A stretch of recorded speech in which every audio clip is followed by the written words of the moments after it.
আমাদের দেশে যে রেমিটেন্সটা আসে বিদেশ থেকে তাদের কোনো অধিকার নাই স্বাস্থ্যসেবা পাওয়ার, তার বউয়ের তার বাচ্চা পায় না। তো তাদের জন্য আলাদা হাসপাতাল হতে পারে না?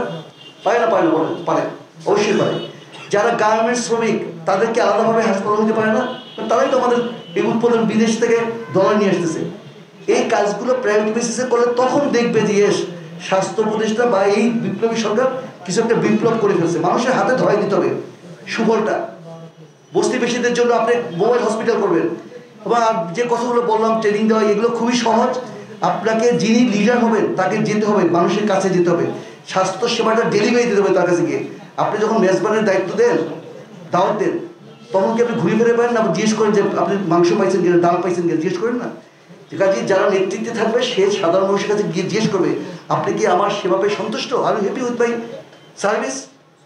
এই আকুতিটা, এই হৃদ্যতাটা, এই ভালোবাসাটা, এই মমত্ববোধ, এই আকুতি থাকতে হবে। আমাদের দেশে লেবার কস্ট অনেক কম, সে অনুযায়ী ওষুধের দাম বেশি। একটা বড় সিন্ডিকেট হয় কি, সরকার দেখেন না আপনার, এই যে পতিত সরকার, সে যখন ব্যবসায়ীদেরকে ডাকছে, ব্যবসায়ীরা হিন্দু দিয়ে বলছে না আমরা আছি আপনার পাশে, আপনাকে টিকিয়ে রাখবো, বলছে না? কাজে এরা ওদের মধ্যে ভাগাভাগির বিষয়। কাজে যদি এখানে আপনার ওইরকম মানে জনগণের সরকার হয়, জনগণকে ভালোবাসে, তাহলে এই জিনিসগুলো অটোমেটিক্যালি থাকবে না। আর নৈতিকতাটা কিন্তু সিস্টেম তৈরি করে। আমাদের যে ডাক্তারদেরকে আপনার কষাই বলেন, আমি আগেও বলেছি, এই ডাক্তাররাই তো বিদেশে পুরস্কৃত হয়। কেন? যেহেতু সিস্টেম। কাজে সিস্টেম যখন আপনার পরিবর্তন হবে, এগুলো অটোমেটিক্যালি হবে। তবে আমাদেরকে ইনিশিয়েটিভ নিতে হবে।